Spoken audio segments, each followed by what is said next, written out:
That would not do. Okay, so what you're going to do is you're going to go in there and you want to have your knife right to the right of that bone. And then you're just going to kind of press down a little bit. And you'd be surprised how little force it takes. Because usually if you think I'm going through bone, you think, oh my god, it's going to be a whole big deal. But it's not. So then you put your knife forward just a little bit more. And that's to go through about that much. So you go about halfway through. Then you do the same thing on the other side. Okay.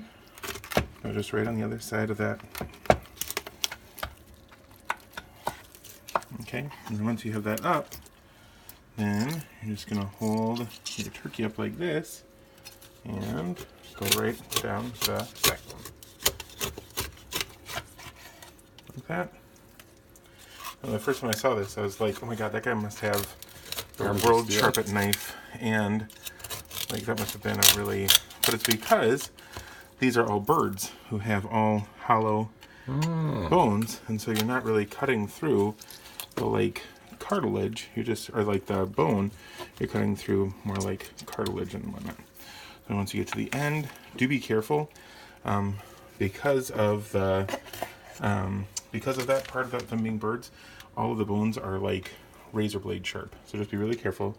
I know more people cut on chicken bones than anything else. So once you have that done, okay, so you cut out the spine, and then all you do is you take your bird and you kind of splay it out just a little bit, and then you push down on the top.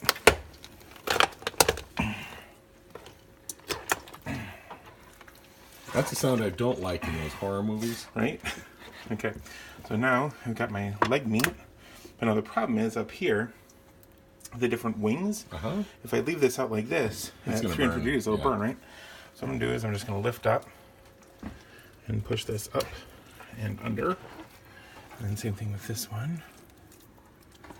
Just going to lift it up and under. It's like an airplane. And then I take my extra fat up here and just kind of wrap it around. Okay? So that is all you need to do to spatchcock turkey. Well, that's it? Yep. That's it. Wow.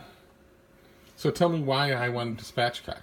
Well, the reason why I want to spatchcock, that air cavity that was inside works as an insulator. So it doesn't get hot as quickly. Also, the way the oven heat works, the heat is going to go like this, and heat rises. If you think about a traditional turkey, when these are elevated up to here, the hottest part of the oven is right where the breast meat is, and the legs are tucked under. When you do it in a roasting pan, the roasting pan shields the heat from hitting here. So you're basically directing all the heat at the breast when you're cooking them, and these need the least amount of heat, unlike the leg and thigh, which need the most. So now you're putting the leg and thigh. Also, the thicker the meat on the pan, the more heat it will suck up and absorb. So when I have this at the bottom, this is going to have more direct contact. So normally if this was roasting, this would be like this, right? Yeah.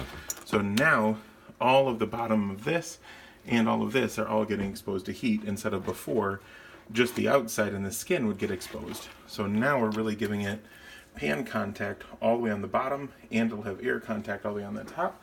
So we'll end up with more. And then just the biggest thing is just make sure that the breasts feel like they're firm on the ground. So this is a nice sized turkey, so it won't be as down below. Now we're going to take your pan, and we're just going to make it fit. Make it fit. Make it fit. So we're going to keep these up, and we're just going to tuck these guys in. And it's really important, you want to try as best you can not to have it overlap the edge of the oven too much, the edge of the tray. We're going to try and get that in. We got that all set. Now we're going to have someone without turkey hands put a good amount of salt and pepper over the top.